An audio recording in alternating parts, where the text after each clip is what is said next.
Très bien, bonjour, Denis Réraud, je suis le directeur opérationnel du campus des métiers des qualifications de la relation client. J'ai le plaisir de vous accueillir pour une session numéro 4 dédiée aux apports de la recherche en sciences cognitives pour renouveler le quotidien de la classe. Rappelez-vous, on a eu 3 sessions intensives en mars, en avril, avec la chance justement de pouvoir accueillir Jean-Luc Berthier, mais également Valérie Debeau était déjà avec nous. Et c'est vrai que ces 3 sessions ont laissé la place finalement à beaucoup de questions. Et dans le cadre des enquêtes de satisfaction que nous avons organisées, vous avez été nombreux à nous demander une suite. Et cette suite, finalement, on vous la propose sous cette forme-là, d'échange de pratiques directement, donc avec des praticiens. On est allé les chercher pas très loin. On aurait pu les trouver aussi tout près de chez nous, dans l'académie, mais c'est vrai que cette volonté aussi de s'ouvrir aussi à d'autres académies était une idée, je pense, très intéressante. Euh, Si je te redonne juste quelques éléments de contexte, hein, ce webinaire est organisé dans le cadre justement de ce campus. Les campus, ce sont des réseaux. Ce sont des réseaux qui sont labellisés et le gros enjeu des réseaux, c'est de réunir en fait dans le territoire des acteurs de la participation, des acteurs économiques et des acteurs de la recherche. Et vous voyez les grandes missions qui sont adossées finalement au campus. C'est réellement l'idée de se mettre en synergie et de, je dirais, d'être force de proposition d'une nouvelle offre de formation, peut-être davantage en lien avec les besoins du monde économique et professionnel. Dans l'académie et dans la région académique plutôt, il y a 9 campus qui sont labellisés. Le nôtre a été labellisé en février 2016, mais vous voyez en fait finalement que ces campus sont adossés à des secteurs qui sont dits d'excellence, donc à fort potentiel pour la région. Ce webinaire, vous voyez, l'idée fondamentale, c'était justement de pouvoir. Alors, on est réellement dans une très grande horizontalité dans ce cas de ces webinaires, et c'est réellement pour nous une modalité très souple où on a l'avantage de pouvoir se confronter à d'autres regards, à d'autres expertises. L'idée de développer, mais ensemble, de nouvelles connaissances et de nouvelles compétences, et réellement dans le cadre de, je dirais, d'une formation continue tout au long de la vie. 17e webinaire aujourd'hui, ce soir, depuis juillet 2019, 623 participants au total. Et pour ce webinaire, 61 inscrits, vous êtes 37 présents. Et vous voyez à forte majorité, comme je le disais aux intervenants, forte majorité des enseignants de la voie professionnelle et technologique, mais également dans une moindre mesure des enseignants de l'enseignement supérieur et forte majorité en BTS. Et puis ensuite, on a toute une diversité, je dirais, de partenaires, de collègues qui ont choisi effectivement cette thématique. On a par exemple pas mal aussi beaucoup d'enseignants du collège, par exemple, qui sont avec nous. Euh, Vous dire aussi que plusieurs webinaires sont annoncés au cours du mois de juin. Je ne vais pas vous les présenter maintenant, mais je vous encourage effectivement à y porter une attention particulière parce que là aussi, beaucoup d'intervenants divers et sans doute de grande richesse. Ce webinaire, je terminerai tout simplement sur cette diapositive. Vous voyez l'enjeu, hein, c'est se nourrir réellement de l'expertise de praticiens pour être à la hauteur des enjeux qui sont au cœur des défis de l'éducation. Ceux qui ont suivi le webinaire avec François Tadei savent de quoi je parle. La finalité, c'est effectivement peut-être vous donner plus envie et plus de manière plus concrète sur l'enjeu qui est l'offre de formation, l'offre de recherche-formation que l'on a proposée à l'ensemble des établissements de la région, recherche-action avec notamment Valérie, mais également Christophe Rodeau qui est un enseignant-chercheur, et également bien entendu Jean-Luc Berthier qui est un spécialiste et un référent au niveau national voire international. Le format, effectivement, je ne reviens pas là-dessus. Alors, je vais donner tout de suite la parole à nos intervenants. Je les remercie fondamentalement, Monsieur Lullier, Madame Lullier, pardon, Monsieur Galmiche, Monsieur le maire. Je remercie bien entendu Valérie pour sa grande contribution. Et puis, je voulais tout simplement vous rappeler que si vous souhaitez participer, poser une question, alors vous utilisez le chat, ou alors si vous voulez intervenir avec votre micro, vous utilisez la main qui est en haut à gauche de votre écran, d'accord, pour vous signaler. Merci beaucoup et je vous souhaite un beau webinaire. Merci. Madame Lullier, on commence par vous. Allez, bonjour, bonsoir à tous. Donc, je suis Émilie Villiers, je suis professeure de lettres, histoire, géographie en lycée professionnel à Béziers. Donc, pour ma part, j'ai commencé à utiliser euh, les sciences cognitives dans ma pratique depuis 3 ans. Avant ça, je travaillais déjà en classe coopérative. Donc, la formation que j'ai suivie sur les sciences cognitives m'a confortée dans un certain nombre de pratiques, notamment la pratique du travail en îlot, tout ce qui est en lien avec l'implication active. Aussi la pratique de la boucle évaluative et de l'évaluation par compétences.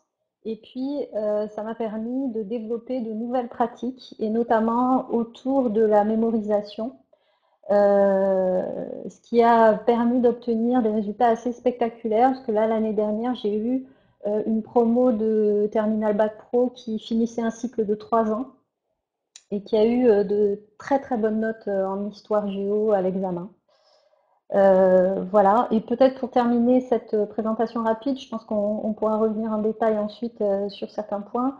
Donc cette année, il se trouve que je n'ai pas de classe puisque j'ai été déchargée sur des missions d'inspection à temps complet.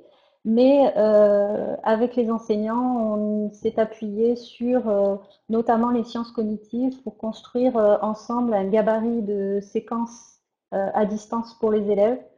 Et donc si ça vous intéresse, je pourrais vous parler de cet aspect-là aussi. Voilà. Très bien, merci. Oui, on rappelle que Madame Lully a beaucoup de ressources éventuellement à vous faire partager, à partager à l'écran. Donc, en fonction également de vos questions, elle pourra effectivement vous illustrer ce qu'elle vient de dire. Monsieur Galmiche? Oui, bonjour. Donc, je suis Régis Guelmy, je suis enseignant en sciences physiques dans un lycée général et technologique, donc à Clermont-Lérault. Donc, moi, je me suis tourné vers les sciences cognitives il y a 3 ou 4 ans, juste après avoir fait un CAFA, un mémoire de CAFA sur l'enseignement par projet, en particulier sur l'évaluation par compétences. Donc, j'ai eu la chance, quand j'ai réalisé ce mémoire, de lire pas mal de choses sur les sciences cognitives liées à l'évaluation par compétences. Et j'ai rencontré donc Valérie Debeau, qui m'a permis elle-même d'assister à une formation faite par Jean-Luc Berthier sur les coniclasses. Donc je pense que la majorité d'entre vous a dû assister au moins à un webinaire fait par Jean-Luc Berthier. Donc en intervenant dans cette boucle avec Jean-Luc Berthier et Valérie Debeau, on est devenu formateur en sciences cognitives. On a mis en place pas mal de coniclasses, en particulier dans l'établissement dans lequel je suis, mais dans d'autres établissements. Et on a exploité pas mal de pistes que nous avait donné Jean-Luc, on y reviendra peut-être un petit peu tout à l'heure.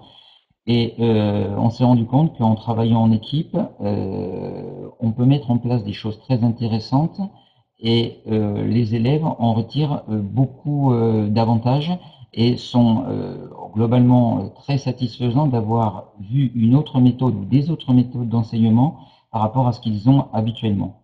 Donc je vous parlerai un petit peu de ces pratiques et de ce qu'on a mis en place dans l'établissement et ce qu'on continue à mettre en place. Alors il est toujours compliqué de créer des coniclasses avec des équipes éducatives, surtout en cette période, ceux qui sont en lycée doivent le comprendre bien. Dans cette période de réforme, c'est compliqué à faire des groupes d'enseignants qui soient dans la même classe avec les spécialités qui arrivent. Mais bon, on a mis en place, le tout c'est de mettre le pied à l'étrier. Et une fois qu'on a mis le pied à l'étrier, eh bien tout se passe relativement bien et on enseigne avec grand plaisir, peut-être différemment. Merci pour ce premier point, Monsieur Galmiche. Monsieur, j'ai plus le nom en tête. Le maire. Excusez-moi, je vois plus le. Monsieur le maire, pardon, Monsieur le maire. Bonsoir. Bonsoir à tous. Désolé de ne pas avoir la vidéo, mais il y a trop de problèmes techniques là si je mets la vidéo. De mon côté, j'ai fait partie du même groupe qu'Émilie et Régis. J'ai été formé par Jean Berthier. Pour moi, ça m'a beaucoup changé, ça m'a redynamisé dans mon enseignement. Ça m'a beaucoup changé la vision de mes élèves, la vision de mes enfants, la vision de moi-même. C'est une vraie révolution sur la manière dont on fonctionne, qu'est-ce qu'on peut attendre de nous-mêmes, de nos activités. Euh, Ça permet de vraiment bien situer toutes les activités en classe. Et je ne me suis pas présenté, je suis professeur de mathématiques au lycée Joliot-Curie à 7. Voilà pour un début. Très bien. Moi, d'emblée, j'aurais une question, c'est est-ce que ça vous a demandé autant de temps? Ou finalement, le temps que vous avez investi, est-ce que maintenant, effectivement, vous voyez pas la rentabilité, mais l'effet, effectivement, ou la valeur ajoutée? J'imagine il est apparemment important, mais est-ce que c'est un temps important, finalement, ce temps de formation et de mise en œuvre, finalement? Est-ce que ça vous a demandé beaucoup de temps? Alors, Alors, je pense je veux bien pas que ça répondre. montre. Oui. Vas-y, François. Ah, Vas-y, alors, monsieur le Régis. maire. Alors à moi. Moi, voilà, ce que je dis en formation, c'est qu'effectivement, c'est quand même, il y a des choses qu'on peut mettre en place très rapidement. Former des élèves, la mise au calme des esprits, des choses comme ça. Et puis il y a d'autres choses qui demandent quand même pas mal de travail. Faut être patient. Faut être patient. Mais dès les premières pistes, les élèves sont preneurs, sont très intéressés. Vraiment, les former à leur cerveau, ça, ils adorent, ils en redemandent, ils demandent quand est-ce que sera la prochaine séance. Ils- Et dans votre vraiment. Et cas, vous êtes en fait seul ou vous êtes une équipe en fait qui ont été formés? Vous êtes comment au sein de votre établissement? C'est une équipe, alors moi, c'est ça? j'ai formé mes collègues de mathématiques. Donc on n'a pas de classe avec différentes matières, mais on partage le travail entre collègues de maths et ça nous permet d'échanger, d'être vraiment, enfin d'avoir des D'accord. questions vraiment précises et de partager la charge de travail pour préparer certains dispositifs qui demandent plus de préparation. Monsieur Galmiche, vous vouliez rajouter. Oui, et sur le temps de mise en place, alors il y a des outils qui ont déjà été testés, qui fonctionnent très bien, qui demandent très peu de temps de mise en place. C'est facile à prendre en main. On va parler des fiches mémorisation, par exemple, qu'on peut utiliser dans plusieurs pistes des sciences cognitives. Et ça, c'est vrai que c'est facile. Après, si on parle du travail en îlot et si on parle de la classe inversée, ça peut demander un peu plus de temps parce qu'on n'est pas habitué, ça change un petit peu les pratiques. Néanmoins, il ne faut pas vouloir tout faire tout d'un seul coup et en y allant progressivement, si en plus on a des collègues dans l'équipe pédagogique, même deux ou trois collègues avec lesquels on s'entend un petit peu, eh bien on monte assez rapidement des choses ensemble, c'est plus facile, ce qui nous permet d'être efficace et au niveau des élèves, puisqu'ils ont l'habitude de retrouver à peu près le même fonctionnement, c'est un rituel pour eux. Ils savent, par exemple, qu'ils vont être interrogés à tel moment en entrant ou en sortant sur les essentiels de la séance. La mise au calme, ce sera pas quelque chose qui va leur paraître un petit peu sorti de la planète Mars. Ils vont dire mais qu'est-ce que c'est que cet enseignant qui nous demande de nous mettre au calme alors que il y a que lui qui le fait. Non, si on est deux ou trois à le faire, ça marche relativement bien. Et puis surtout se dire quand on est enseignant de pas vouloir voilà, c'est à son rythme qu'on s'y met, on regarde si c'est efficace, si ça apporte quelque chose. Et si on se rend compte, on va voir tout de suite, les élèves rentrent dedans, si on fait des jeux, on parle peut-être de quiz live, etc. Si on fait des jeux avec eux, si on fait des petits tests avec des feedbacks proches, tout de suite, ils sont preneurs. Et là, ça marche et on se pose plus trop de questions là-dessus. Donc ça prend un petit peu de temps, mais pas trop. Oui, c'est ce que disait, je vais donner la parole effectivement à Madame Lullier, mais ce que disait effectivement Jean-Luc, c'est qu'il y a énormément finalement d'outils qui sont directement, je dirais, utilisables, et il y a énormément de ressources, et finalement la peur ou la crainte que certains enseignants pourraient avoir en se disant finalement il va falloir que je me forme pendant longtemps et les effets vont être longs à venir, non, voilà. Je vais donner la parole à Madame Lullier, peut-être pour illustrer finalement, parce que ce que vous venez de dire tout à l'heure en disant ben, le résultat aujourd'hui, effectivement, mes élèves dans ma discipline, j'ai constaté effectivement réellement une bonification importante. Avant de vous écouter, je répète aux participants de ne pas hésiter à utiliser leurs mains voilà, parce qu'on est relativement peu nombreux aujourd'hui ce soir, une trentaine, donc on peut réellement vous écouter, voilà, si vous avez une question ou leur poser directement des questions. Merci. Madame Lullier. Alors oui, en effet, il y a un bénéfice certain pour les élèves, mais il y a aussi un bénéfice pour l'enseignant. C'est-à-dire que, en fait, dans toutes les méthodes qui visent à favoriser l'implication active, on va faire en sorte que les élèves deviennent de plus en plus autonomes. Et des élèves autonomes sont des élèves qui sont beaucoup moins énergivores pour leur enseignant. Et donc, c'est vrai qu'il y a un cap à passer où il faut réadapter ces méthodes. Alors peut-être que Moi, j'ai une vision très optimiste parce que j'avais déjà des pratiques coopératives dans ma classe, donc ça n'a pas été non plus une révolution si complète que ça. Mais en effet, si on met en place petit à petit les choses, il faut accepter de passer par une période où on est déstabilisé, parce que nous aussi, on apprend quelque chose de nouveau. Mais ensuite, il y a un réel gain pour les élèves au niveau des résultats et pour l'enseignant aussi, parce que c'est plus la même relation aux élèves et c'est plus la même fatigue à chaque heure de cours. Voilà. D'accord. Alors je vois juste effectivement, alors on y viendra, Madame Vega, effectivement, parce que ce que l'on propose en fait avec Valérie, tout simplement, c'est une recherche terrain, mais vous aurez le lien dans le diaporama. C'est une recherche terrain, en fait très concrètement, c'est une formation de formateurs que l'on propose aux enseignants de l'académie et de la région, pardon, et avec un accompagnement même sur 2-3 ans dans le cadre donc d'un projet de recherche. Mais on y reviendra juste après. Parlons très concret, Monsieur le maire, par exemple, qu'est-ce que vous avez fait aujourd'hui en fait ou hier qui illustre finalement justement ces pratiques de nourries des sciences cognitives? Alors, il y a beaucoup de pistes. Sur la mémorisation, vraiment flécher clairement les essentiels dans le cours, pratiquer l'acte 1 de la mémorisation en fin de cours, le feedback proche, les fiches de mémorisation. Elles demandent un peu plus de travail, mais on s'y est tenu à plusieurs et elles sont vraiment Parlez un très tout petit peu plus fort, efficaces. monsieur le maire. Parlez un tout petit peu plus fort, merci. Alors, ensuite, sur la compréhension, vraiment, le vocabulaire. En mathématiques, c'est essentiel, hein, le vocabulaire et les notations. Donc, pratiquer cela, enfin, être conscient qu'à à ce niveau-là, il peut y avoir des difficultés de compréhension. Les cartes mentales, scinder les chapitres difficiles. Après, sur l'attention, je me suis beaucoup formé sur l'attention.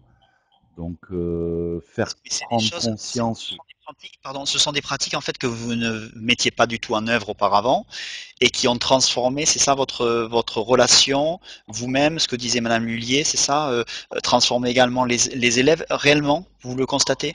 Ah oui, ah oui, oui, parce que en fait, moi, je n'en étais pas conscient, pas plus que mes élèves, en fait, de tout ça. Et effectivement, de suivre ces formations avec Jean-Luc Berthier et se rendre compte du fonctionnement du cerveau et qu'il fallait enfin, catégoriser le fonctionnement du cerveau par mémorisation, compréhension, attention, motivation, etc. Ça m'a permis de vraiment me rendre compte à, à tel moment de la classe sur quoi je travaille. Est-ce que c'est sur de la compréhension? Est-ce que c'est sur de la mémorisation? Quand il faut faire attention, sur quoi je peux m'appuyer? Quels sont les distracteurs possibles? Des choses comme ça. Donc ça m'a effectivement beaucoup aidé et je me rends vraiment compte maintenant enfin, en parlant de l'attention par exemple, de tous les types de distracteurs qui peuvent arriver, des distracteurs externes, des distracteurs internes. Et, et quand il y en a, je les pointe aux élèves aussi pour qu'ils apprennent eux-mêmes à maîtriser leur attention.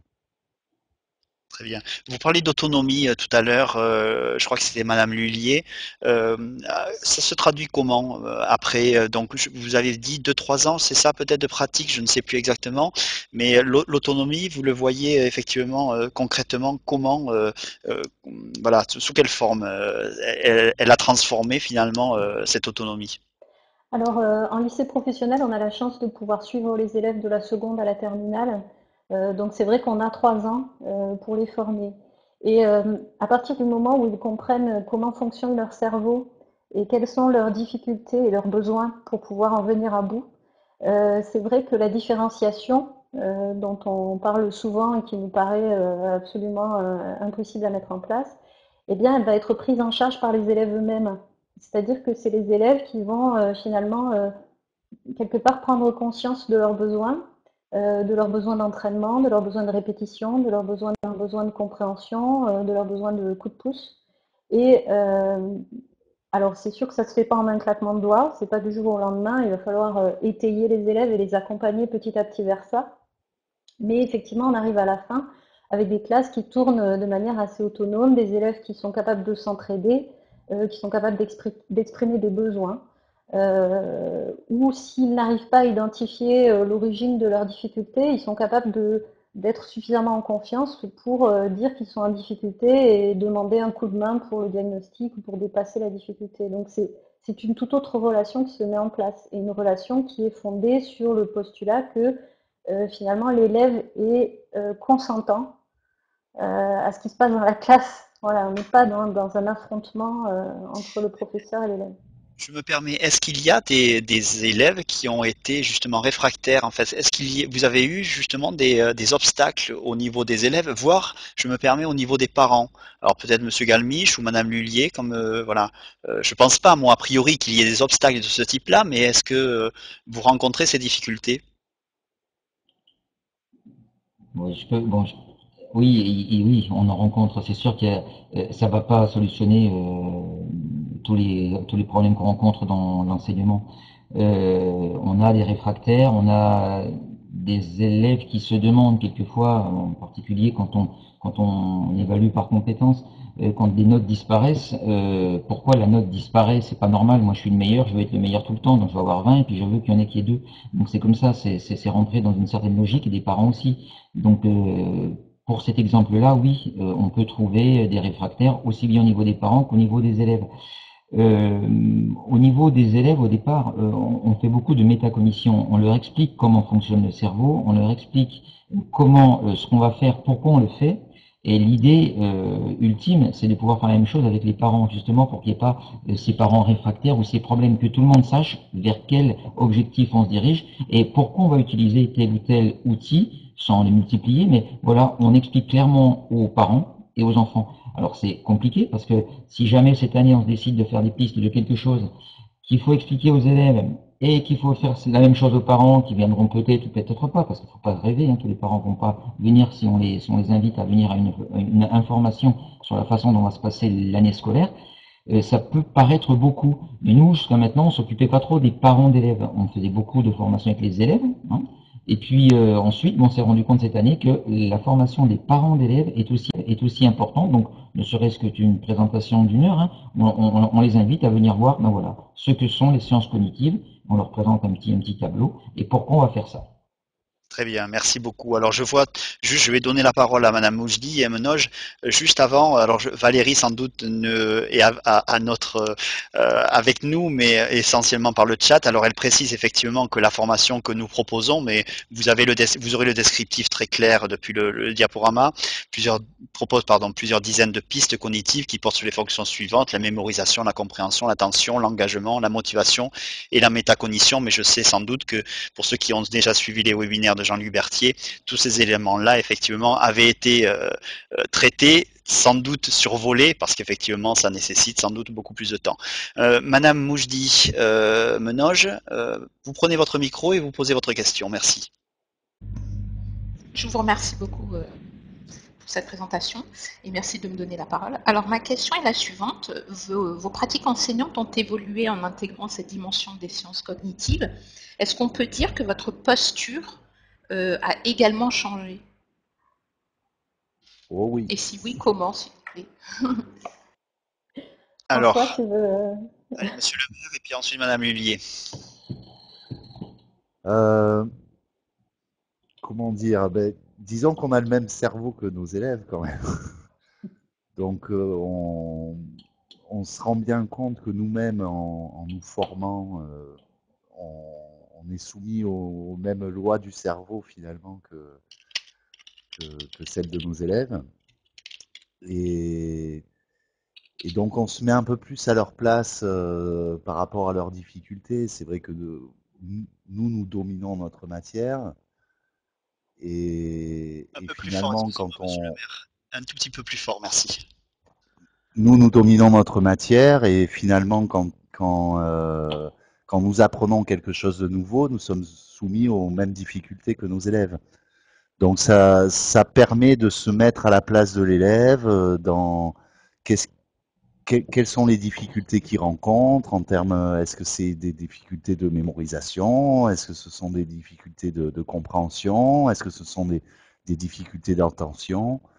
Déjà, rien que ces trois catégories-là permettent de, de bien cerner différents types de difficultés et différents types de remédiation.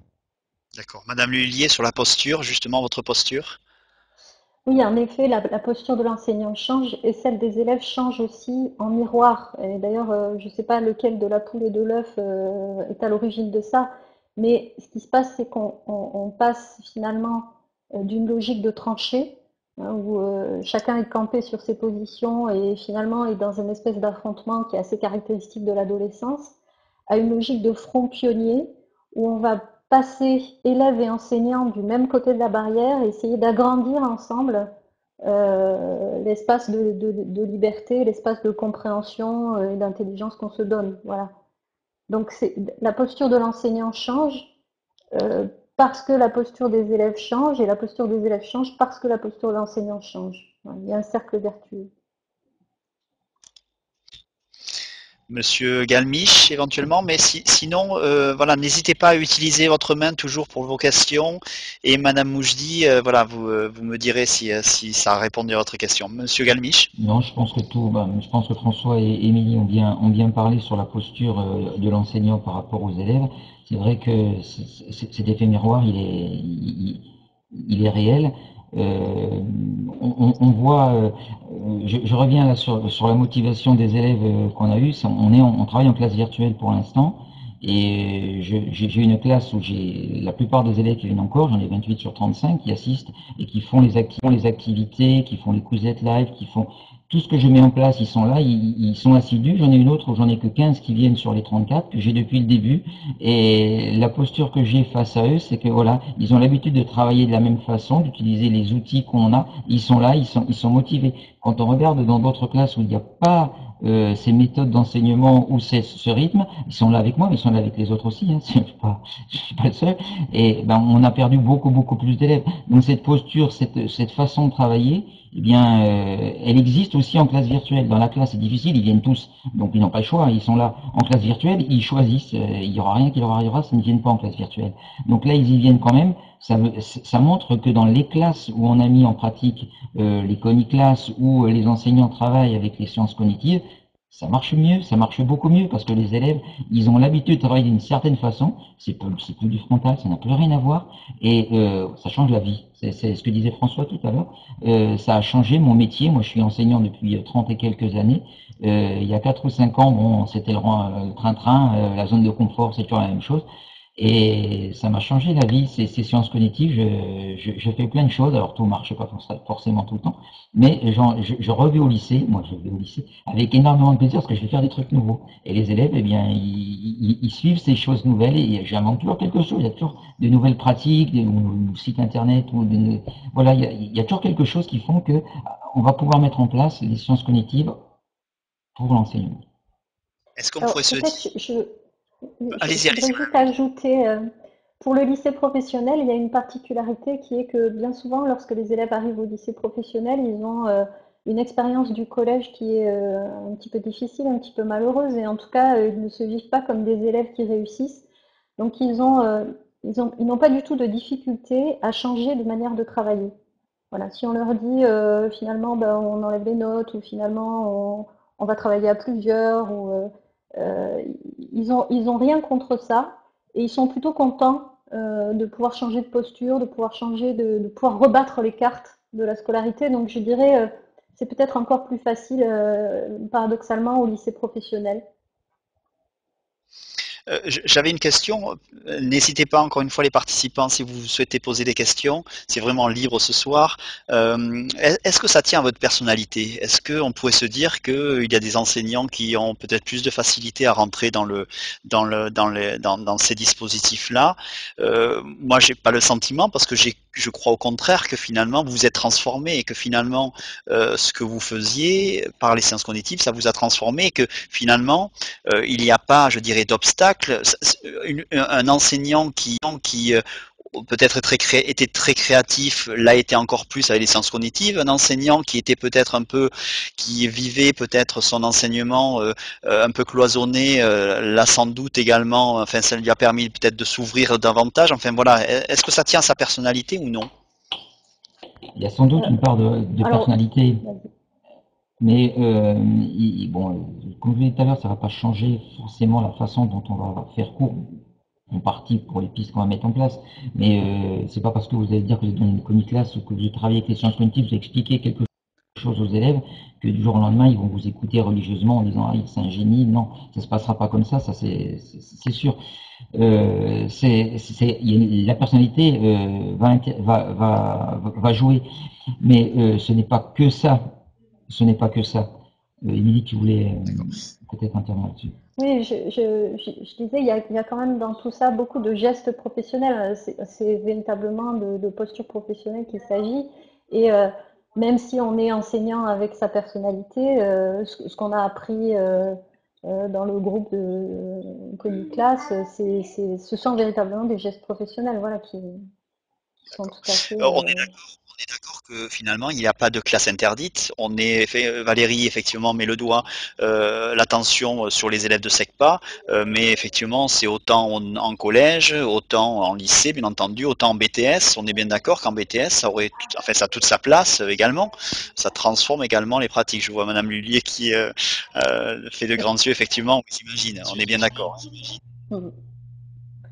Bon. Oui, tout à fait. D'ailleurs, les difficultés des élèves de BTS très souvent sont des difficultés qui sont liées à une mauvaise connaissance de leur cognition.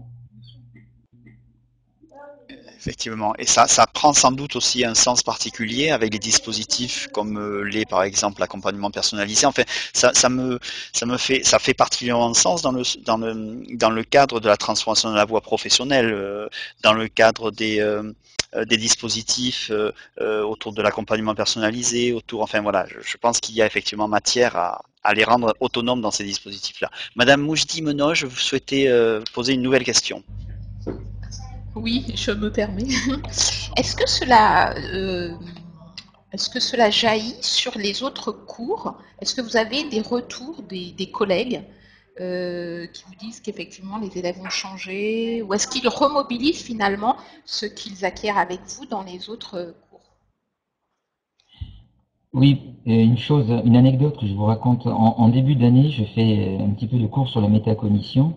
Et sur ces cours, j'explique ce qu'est l'empamnésique. On fait des petits exercices que vous avez peut-être vu avec Jean-Luc Berthier sur combien de choses on peut retenir à la suite.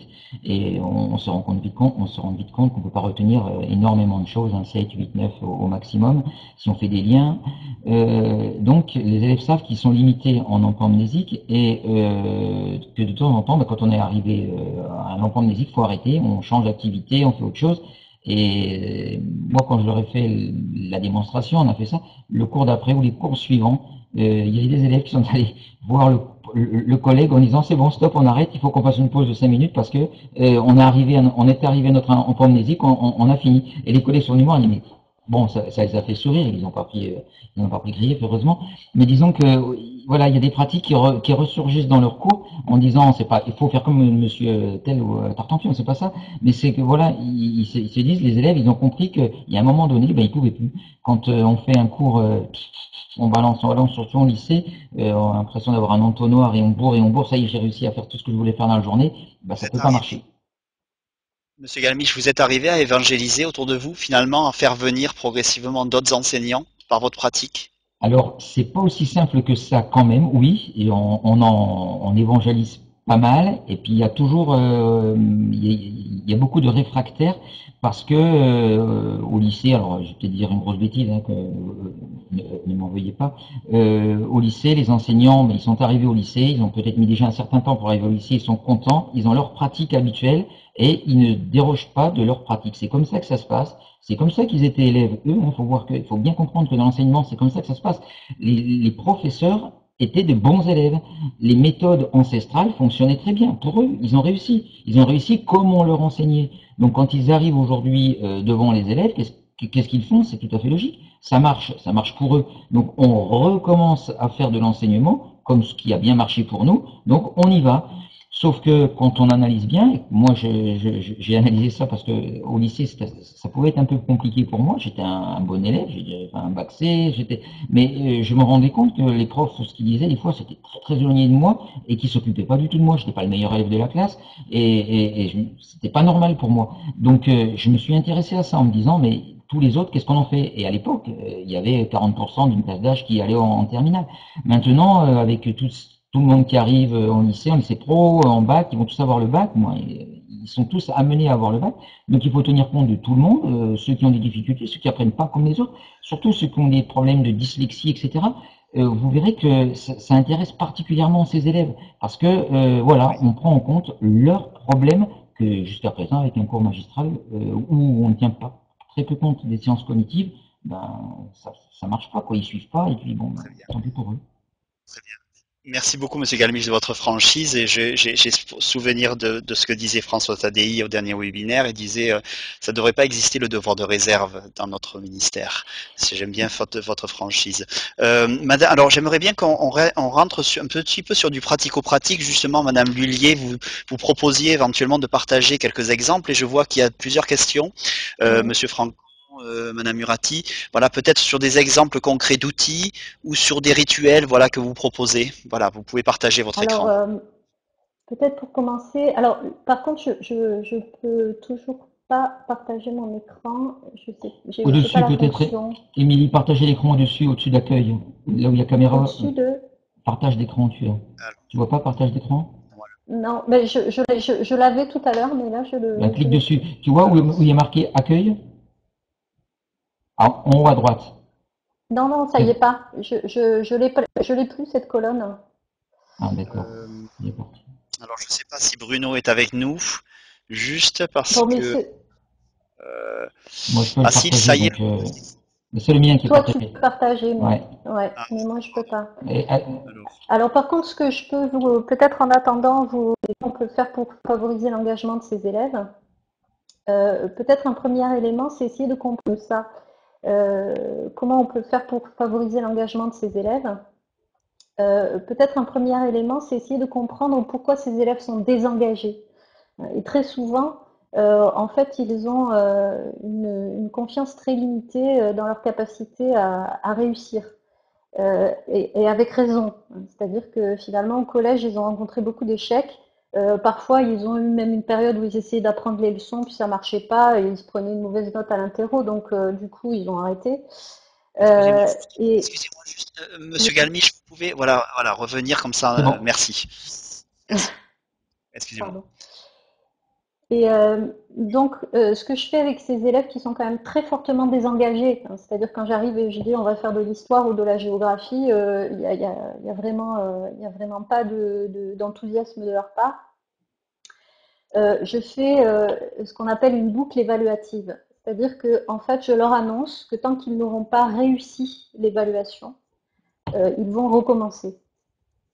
Alors, on fonctionne avec des notes dans mon lycée, donc je mets la barre très haut. Je leur dis, voilà, tant que vous n'aurez pas eu 16 sur 20 en histoire, en fait, vous allez recommencer jusqu'à ce qu'on comprenne d'où vient la difficulté. Alors, pour certains élèves, c'est très désagréable, mais j'appelle ça la cuillère d'huile de foie de morue, c'est-à-dire ils me remercieront plus tard. Et donc ils recommencent. Et on voit d'où vient le problème. Est-ce que c'est de la mémorisation qui se fait mal? Est-ce que c'est la compréhension? Est-ce que finalement ils n'ont pas suffisamment de prérequis pour pouvoir comprendre le cours une fois qu'il est fait? Bref, on diagnostique véritablement le problème parce qu'ils sont coincés dans cette boucle évaluative. Il va falloir qu'ils retravaillent jusqu'à ce qu'ils y arrivent. Et je peux vous dire qu'à partir du moment où ils ont en général leur premier 20 sur 20 en histoire, parce qu'à force de retravailler une évaluation plusieurs fois, ils finissent par avoir 20 sur 20, ils reprennent complètement confiance dans leur capacité à réussir.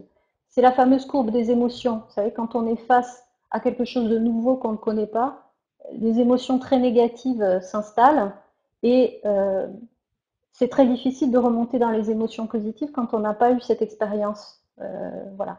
Donc, la boucle évaluative, pour moi, c'est un outil extrêmement efficace, extrêmement utile dès l'arrivée en seconde bac pro. Alors, ça veut dire que dès l'arrivée, il va falloir aussi différencier pour les élèves. Donc, les élèves qui réussissent du premier coup, il va falloir les occuper. Et au-delà des occuper, il va falloir qu'ils puissent avancer eux aussi à leur rythme. Et c'est là où finalement je leur propose de construire des outils pour les autres. Construire des fiches mémo, construire des questionnaires Plickers avec toujours quelque chose d'un petit peu plaisant. Comme par exemple, dans un QCM Plickers, il faut toujours qu'il y ait un item rigolo. Et donc, il faut que dans les 4 réponses possibles, il y ait 2 réponses entre lesquelles on hésite, et puis au moins une réponse qui fait rigoler quand on la lit. Voilà, ce qui fait que l'exercice est valorisant, ça leur permet de consolider leurs connaissances, ils mémorisent de mieux en mieux. Ils font une partie de mon travail, ce qui me permet de m'économiser quand même un petit peu. Et pendant ce temps-là, ceux qui sont en échec, eh bien, vont pouvoir avancer, parfois avec des tuteurs. C'est-à-dire certains élèves aussi qui sont volontaires vont pouvoir être tuteurs pour aider, par exemple, dans les questions-réponses de mémorisation, les élèves qui n'arrivent pas à apprendre leurs leçons facilement. Voilà, ça c'est un exemple d'outil. Euh, mais il y en a d'autres. Alors, bon, là, je peux toujours pas faire mon partage d'écran, c'est dommage.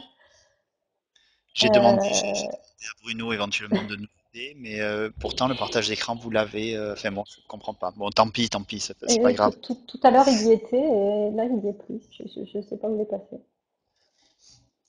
Alors Euh, après, il y avait une question sur peut-être une séance type. Alors, il y a pas forcément de séance type, mais il y a plutôt des séquences types. C'est-à-dire que quand on fait une séquence d'enseignement, on va toujours passer par les mêmes étapes. Ah, il y a un partage d'écran là encore, mais c'est pas le mien.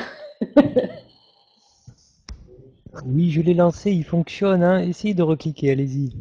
Mais je peux pas cliquer en fait. Il y a pas, je n'ai pas la colonne. J'ai une Ah, colonne troisième des qui logos en haut à s'appelle droite. Options et configuration. Troisième Et des j'ai une logos en haut à colonne droite. qui me...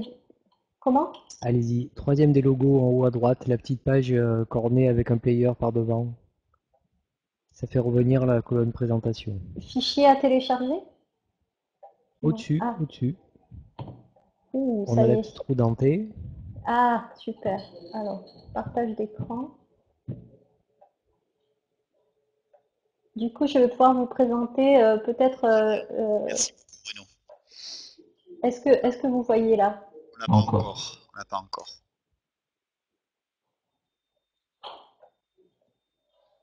Alors, donc ça, c'est ce qui va apparaître. Vous ne le voyez toujours pas? Non. Vous avez bien cliqué sur partage d'écran? Oui. Partager mon écran. Alors, il se met en route là, non? Pas ici, mais Toujours pas. Bruno, tu as.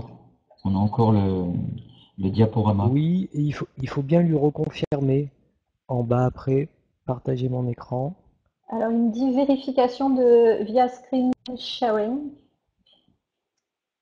Ok, vous passez Voulez-vous par vraiment l'application. l'ouvrir? Voilà, voilà, il faut autoriser l'extension. C'est bon. Alors, ça devrait arriver. Ça n'arrive pas. Ça y est. Ça y C'est est. bon. Ça arrive. Ah, c'est Voilà, bon. ça y est. Très bien, Donc merci. là, vous voyez 2 documents apparaître. Donc, une fiche prof ici, que je fais bouger, et une fiche élève ici. Donc, c'est un gabarit de séquence type. Alors là, on l'a fait pour le travail à distance, mais c'est tout à fait la même chose pour le travail en classe. C'est-à-dire que finalement, lorsqu'on va présenter une nouvelle séquence, alors je vous propose de prendre la fiche élève qui sera peut-être plus claire et plus rapide. Il y a une première étape qui est très importante, c'est la découverte, qui permet à l'élève de prendre connaissance de ce qu'il va apprendre, ce qu'il a besoin de savoir, c'est-à-dire les prérequis, parce qu'il y a déjà un premier niveau d'alerte lorsque les prérequis ne sont pas en place, le matériel nécessaire, bon, les délais et rendez-vous, ça c'est pour le travail à distance, et comment demander de l'aide si je suis en difficulté. Voilà, cette étape de découverte, elle permet de lever un certain nombre d'implicites qui sont souvent présents dans la classe et qui font que beaucoup d'élèves en difficulté vont se désengager dès le départ de l'activité. Ensuite, on va créer une situation problème, ce qui va permettre d'impliquer activement les élèves, mais ce qui va permettre aussi de déclencher une recherche de compréhension. Voilà. Donc ici, en classe, cette situation problème, elle va se faire de préférence en groupe de pairs, en respectant un certain nombre de rituels, comme par exemple l'obligation de commencer à chercher tout seul avant de rentrer dans l'échange avec les collègues. Et cette situation problème, c'est ce passage qui est un petit peu délicat, c'est-à-dire où les émotions des élèves s'effondrent parce qu'ils pensent qu'ils ne vont pas réussir. Donc là, un passage délicat qu'on va plutôt traiter en îlot avec de l'étayage assez important. Ensuite, une étape de formalisation des savoirs est très importante parce que souvent dans les pédagogies actives, on a l'impression qu'une fois que les élèves finalement ont patouillé dans le problème, ils ont compris et appris ce qui était important. Or, c'est faux et c'est encore plus faux pour les élèves qui sont éloignés de la culture scolaire. Donc, il faut absolument qu'il y ait ce moment de formalisation des savoirs. Et ici, pour les élèves de lycée pro notamment, on va les accompagner sur la prise de notes. C'est là qu'on va flécher les essentiels, ce qu'il faut apprendre. Voilà, il faut être extrêmement clair là-dessus. Euh, Très important, la quatrième phase qui est celle d'entraînement, puisque les élèves ont besoin, que ce soit pour la mémoire des savoirs ou la mémoire procédurale, ont besoin de répétition. Et donc, il faut que les élèves puissent faire des exercices, cette fois-ci en autonomie, pas à plusieurs, et qu'ils puissent demander de l'aide à ce moment-là. Alors, une fois que les savoirs ont été formalisés et que les élèves sont entraînés, on va pouvoir les mettre face à un nouveau défi, c'est-à-dire une situation qui va leur permettre de remobiliser ce qu'ils ont déjà appris, mais dans une situation nouvelle. C'est la fameuse nouvelle mission plus difficile que la situation problème, mais cette nouvelle étape va leur permettre de constater qu'ils ont progressé par rapport au début de la séquence. Après cette étape de nouveau défi, on va refaire un point sur les acquis et sur les besoins de consolidation et de rémédiation. Alors c'est ici qu'on va enclencher éventuellement la boucle évaluative, c'est-à-dire là, si on s'aperçoit que finalement le nouveau défi n'a pas été réussi, eh bien on va revenir à l'étape précédente, on va revérifier que la formalisation des savoirs a été bien faite, que la prise de notes est correcte, que l'entraînement a été suffisant, etc. Et donc, après, une fois qu'on a passé ça, alors nous, on a rajouté ici pour le travail à distance une phase bonus, mais en classe, on va avoir une nouvelle évaluation qui va permettre de réussir. Voilà. Alors, tout ça est détaillé dans la fiche prof. Vous voyez, les séances s'enchaînent, elles ne sont pas toutes identiques, mais par contre, le parcours dans la séquence, lui, est standardisé, ce qui va permettre aux élèves de se repérer avec une feuille de route qui les guide. Voilà. Alors, j'arrête le partage d'écran. C'est bon? Très bien. Merci. Est-ce que, alors on a vu le chat puisque nous ne le voyons pas.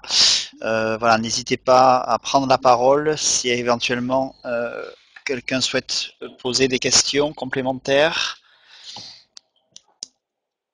Enfin, ce que vous présentez, autant c'est magnifique, autant c'est vrai que c'est une approche qui est très liée à votre discipline, liée à votre contenu. Est-ce que vous avez développé de telles pratiques en binôme, par exemple dans le cadre de co-enseignement voilà, est-ce que c'est des choses, ou dans le cadre d'un projet, est-ce que ça vous est arrivé d'utiliser les mêmes préceptes dans le cadre donc de groupes d'enseignants? Alors, il se trouve que j'accompagne des équipes, donc les équipes, elles sont pluridisciplinaires et à chaque fois, on se rend compte qu'on peut tout à fait transposer euh, ce cadre qui est très schématique à peu près toutes les matières. Alors bien sûr, il y a des adaptations à faire parce que en fonction de la didactique de sa matière, ça c'est chaque enseignant qui connaît un petit peu les passages obligés de sa matière. Mais en gros, c'est un modèle qui va fonctionner et qu'on va pouvoir adapter sur à peu près toutes les matières. D'accord. Isabelle Rastouin pose la question, vous avez conçu vos supports sur quel outil, avec quelle application? Canva, C-A-N-V-A, D'accord, je qu'on pense que peut c'est très utiliser connu aussi. gratuitement jusqu'à un certain point. Madame Brézillac a posé une question, enfin du moins elle souhaiterait intervenir. Je vous donne la parole. Oui, bonjour, vous m'entendez? Alors un tout petit peu plus Faiblement. fort. Un tout petit peu plus fort. Oui, est-ce que vous m'entendez? Oui, mais Vous m'entendez n'hésitez bien? pas à parler fort. N'hésitez pas à parler fort. Alors, je parle fort, d'accord. Voilà, Donc, super. en fait, voilà, je trouve cette approche vraiment intéressante. Bon, moi, j'essaye depuis plusieurs années différentes pistes, mais pour l'instant, je n'ai pas réussi justement à formaliser quelque chose de, comment dire, de durable en fait avec les élèves. Et puis, j'ai du mal à fédérer autour de moi des collègues pour travailler dans ce sens. Et voilà, ce que j'aurais voulu savoir surtout, c'est les situations problèmes. Comment peut-on les fabriquer? Parce que bon, moi, je suis en sanitaire et social, et c'est vrai que je sais pas comment faire en fait. Je sais pas comment créer des situations problèmes. Et pourtant, je sais que ce serait une solution très intéressante pour les élèves. Et est-ce qu'il y a des méthodes où, voilà, déjà il y a cette question là. Et ensuite, par rapport à tout ce qui s'est dit aussi auparavant, j'ai quand même eu du mal à comment dire, à ce que les élèves adhèrent en fait aux petites techniques qu'on a mis en place cette année. Euh, et je me posais la question du pourquoi en fait. Voilà. Très bien, merci beaucoup, Madame Lullier. Madame Ebrezilla, pardon. Vous voulez Oui. rajouter? Oui, rajouter?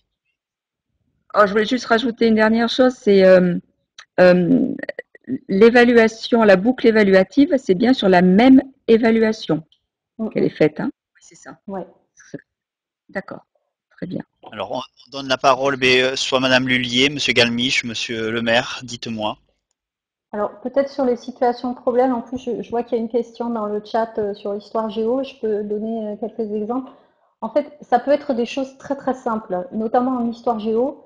Très souvent, la situation de problème, ça peut être une problématique un peu café du commerce, sur laquelle les élèves ont une opinion tranchée parce qu'ils ont 15 ans et qu'ils ont des avis sur tout. Par exemple, en première bac pro, on a un objet d'étude sur les femmes dans la société française de la Belle Époque à nos jours.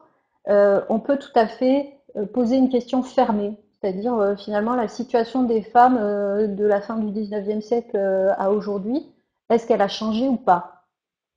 Et là, on va tomber sur des opinions très tranchées des élèves.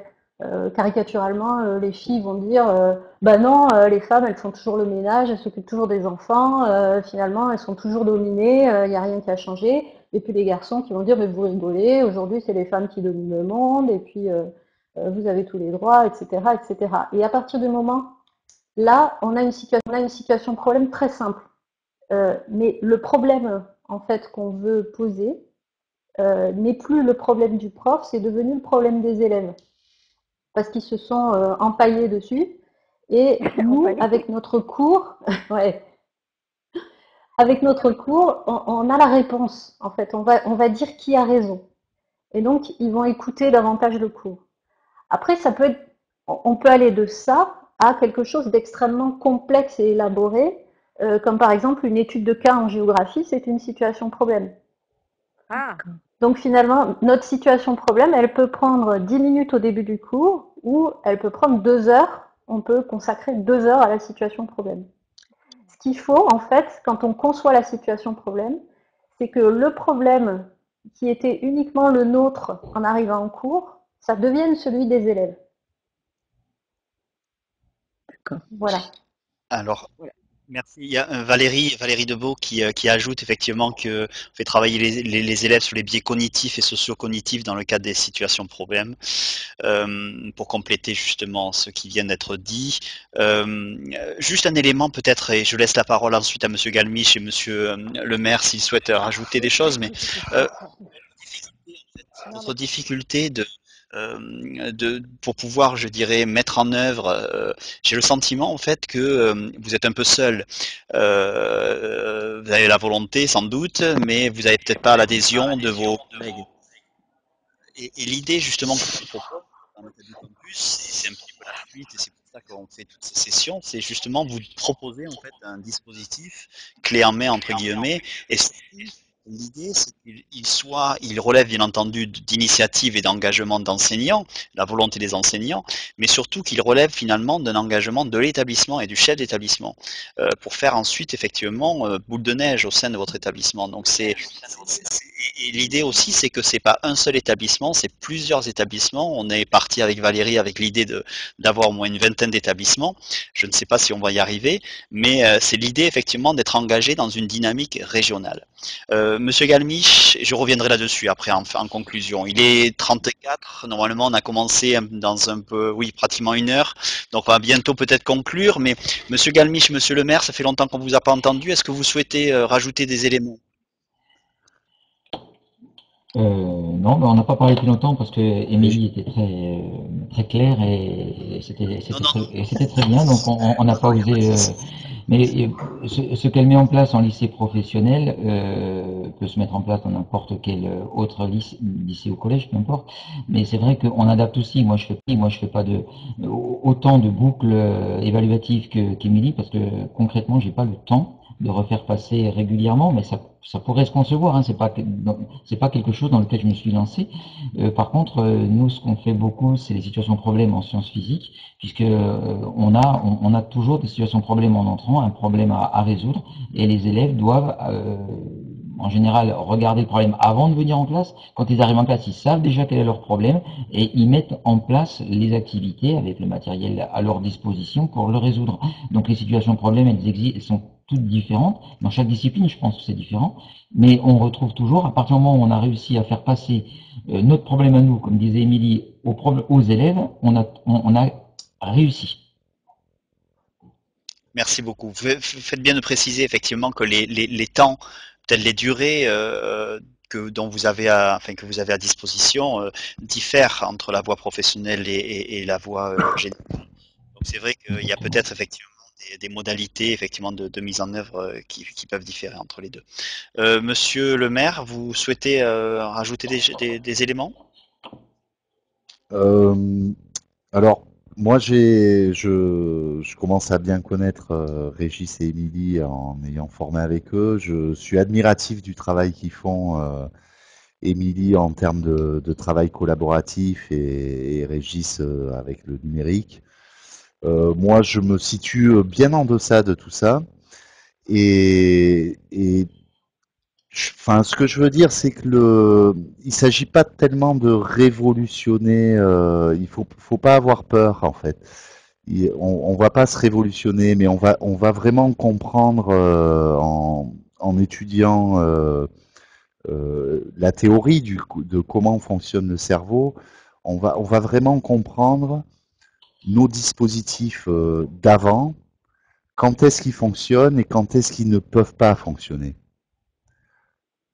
Et il ne s'agit pas forcément de tout remettre en question, de tout révolutionner, mais vraiment de mieux temporiser dans son cours ce qui fonctionne à tel moment et ce qui ne peut pas fonctionner à tel moment, mais qui fonctionnera peut-être un peu plus tard dans le cours. Voilà. Et après, effectivement, il y a des dispositifs qui sont plus complexes à mettre en œuvre. J'avoue que j'aimerais tendre vers le dispositif d'Émilie. J'en suis encore loin, mais j'en rêve. Et ça arrivera peut-être.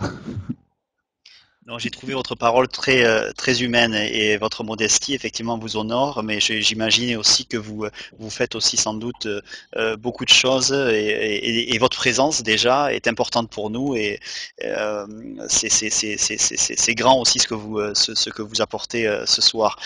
Moi j'aimerais peut-être, sauf s'il y a une volonté de poser une ultime question, puisqu'on va clore le webinaire, mais vous avez évoqué effectivement 2 éléments, moi, qui me parlent particulièrement, le collaboratif chez Madame Lhuillier et le numérique chez Monsieur Galmiche. En conclusion, est-ce que, et je regrette Valérie de te voir en fait utiliser uniquement le chat, mais c'est partie remise sans doute, puisqu'on te retrouvera, j'espère, dans la recherche formation. que l'on va mettre en œuvre.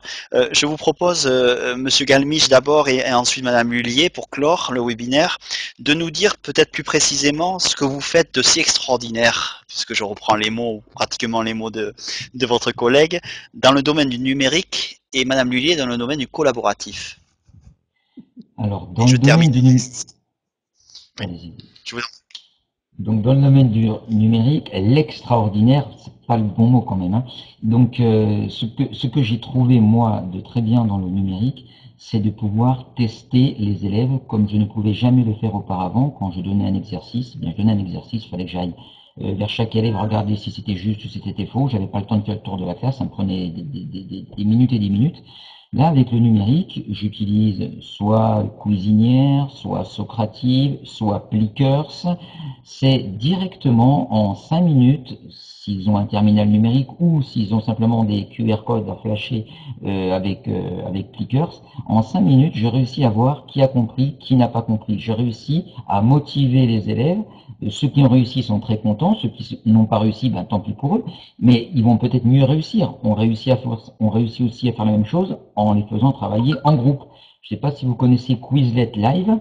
Si jamais vous avez l'occasion d'utiliser Quizlet Live, vous verrez que c'est extraordinaire. Vous les mettez en groupe, ils ont une réponse par groupe qui est bonne parmi les 4 réponses qui sont proposées. Ça vous met des élèves en recherche de solutions, en voulant bien évidemment battre l'équipe d'en face. Moi, tout cet apport du numérique, je ne le connaissais pas avant les sciences cognitives. Ça existait déjà, hein. C'est pas moi qui ai inventé Quizlet Live ou Socrative, etc.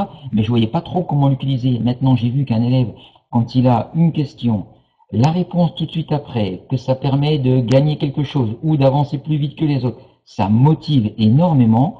C'est pas toujours les mêmes qui sont les vainqueurs. Voilà, c'est quelque chose qui est ouvert. Donc le numérique m'a apporté énormément de choses et bien évidemment la production des élèves avec le numérique. Ils prennent des photos, ils font des petites vidéos, des petits montages, ils rendent les travaux. C'est quelque chose qu'ils maîtrisent très très bien maintenant. Le tout est qu'ils aient un terminal numérique. Quand on est au lycée, ben, peut-être qu'il y a des régions qui donnent des ordinateurs. Le téléphone portable suffit la plupart du temps, le smartphone. En collège, ben, il faut bien évidemment que le smartphone puisse être utilisé à des fins pédagogiques. En lycée pro, il n'y a pas de problème. Donc, il ne faut pas hésiter à leur faire utiliser leur smartphone pour faire des productions, pour faire ces tests en ligne. Ça va très très vite et c'est un gain de temps pour l'enseignant gigantesque. J'espère avoir résumé très rapidement, mais n'hésitez pas à vous lancer. Alors, peut-être pas au départ à fond là-dedans, parce que ça peut être un frein en disant j'y connais rien, je vais pas le faire. Mais c'est quelque chose qui est relativement facile à faire. On se fait une fois, 2 fois avec un collègue, avec un autre collègue. Mais n'hésitez pas à revenir vers nous ou vers Valérie, qui connaît bien maintenant bien les choses. Elle va vous former sur le numérique de façon très bien, parce qu'on a déjà utilisé maintenant beaucoup de pistes là-dessus. Et c'est très simple à faire. Et pour terminer, je ne prends peut-être pas la parole tout à l'heure, si Valérie vous propose des formations de sciences cognitives, allez-y à fond. Nous, les 3, on en fait partie de ces formations.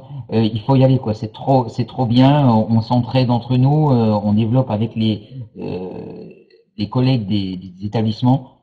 Allez-y, les yeux fermés. Bon, heureusement qu'elle n'est pas là, Valérie, parce que sinon elle serait toute rouge et on la verrait effectivement. Je regrette que toi. Bon, écoutez, merci en tout cas pour ce témoignage.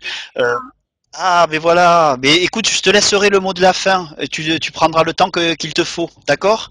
On va juste terminer avec Émilie sur Madame Lullier sur le collaboratif. Et puis ensuite, je te donnerai le mot de la fin. Bon, c'est difficile, là, la question de l'extraordinaire. C'est la faute de François, ça, je retiens. Euh, Peut-être ce que je peux dire très rapidement, c'est qu'effectivement, j'ai des classes dans lesquelles ça se passe un petit peu comme dans une fourmilière ou dans une ruche. C'est-à-dire que finalement, on arrive petit à petit à ce que les élèves fonctionnent en autonomie, puissent s'entraider, puissent s'appuyer les uns sur les autres. Et ce qui permet ça, paradoxalement, c'est un cadre extrêmement rassurant. Le cadre d'une classe coopérative, c'est un cadre assez strict. Tout à l'heure, il y avait une question sur ce qui fait que les élèves adhèrent. Ce qui fait que les élèves adhèrent, c'est aussi quand ils sentent que l'enseignant est sûr de lui, que la limite, elle est là, et qu'à l'intérieur de cette limite, ils peuvent prendre des initiatives et qui sont protégés par ce cadre. Donc voilà, une classe qui finalement en apparence a l'air très très cool, qui économise beaucoup le prof, mais qui peut fonctionner comme ça parce que le cadre est très clair pour tout le monde et rassurant. Merci beaucoup. Je vais laisser la parole et je laisserai le mot de la fin dans tous les cas, comme je fais d'habitude, à Valérie. Je vais pas épiloguer. Vous avez sous vos yeux en fait la dernière diapositive. Vous aurez le diaporama. Vous avez déjà les accès. Et pour ceux qui sont intéressés, effectivement, bon, vous pouvez déjà bien entendu lire la fiche de présentation de l'action que l'on construit avec Valérie, Jean-Luc et Christophe. Excuse-moi Valérie, parce que je m'aperçois, enfin, dans cette diapositive, que tu n'es pas marqué. C'est pas une volonté de ma part, mais bon, bref. Et vous avez donc le lien pour vous inscrire. Valérie, écoute, tu as le temps qu'il te faut, voilà. Et je te remercie et je remercie fondamentalement, réellement, à la fois les participants, mais bien entendu nos 3 intervenants.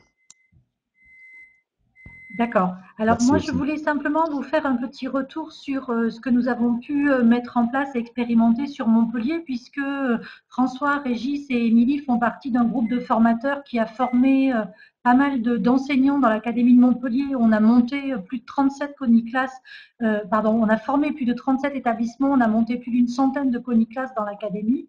Et on a fait passer un petit questionnaire à un certain nombre de professeurs pour savoir justement s'ils reviendraient en arrière par rapport aux coniclasses et par rapport à ces pistes issues des sciences cognitives qu'ils ont appris à utiliser. Et on a un résultat où 100% des professeurs disent que non, ils ne reviendraient pas en arrière et que oui, ils veulent continuer à utiliser ces pistes. Donc, on en déduit quand même qu'il y a une forte satisfaction de la part des professeurs et une satisfaction de leurs élèves à utiliser ces pistes-là. Et c'est la raison pour laquelle nous, on continue à développer ces formations et qu'on continue à inciter les collègues à les utiliser parce que vraiment, on a des retours qui sont très, très positifs de la part de résultats des élèves, de la part de la motivation des élèves. On a des collègues qui sont des référents décrochage qui nous disent que ça les aide vraiment dans leur mission de lutte contre le décrochage. Et donc, je pense vraiment que ce sont des pistes qui sont utiles à bien des niveaux pour des élèves de SECPA, pour des élèves de primaire, pour des élèves de lycée professionnel, pour des élèves de BTS. On est en train aussi de les déployer à l'université avec des étudiants. Et donc, vraiment, je pense que ce sont des pistes que je vous invite à découvrir parce qu'en plus, il y a vraiment de la part de la volonté du réseau, aucune volonté d'imposer quoi que ce soit. On est là pour partager avec vous les avancées de la science et de la recherche, de vous proposer des outils qui ont été, comme avec Émilie, Régis et François, testés dans des classes et en vous disant, ben, essayez-les. Juste essayez-en un, deux ou trois, voyez ce que ça donne, et puis vous verrez que vous les adopterez, que vos collègues vont s'y mettre aussi. Il y a des effets taches d'huile dans les établissements, parce que justement les élèves sont demandeurs auprès des professeurs qui ne les utilisent pas pour qu'ils les utilisent aussi. Et donc, juste par curiosité, venez voir, et puis vous ferez votre propre opinion. Voilà.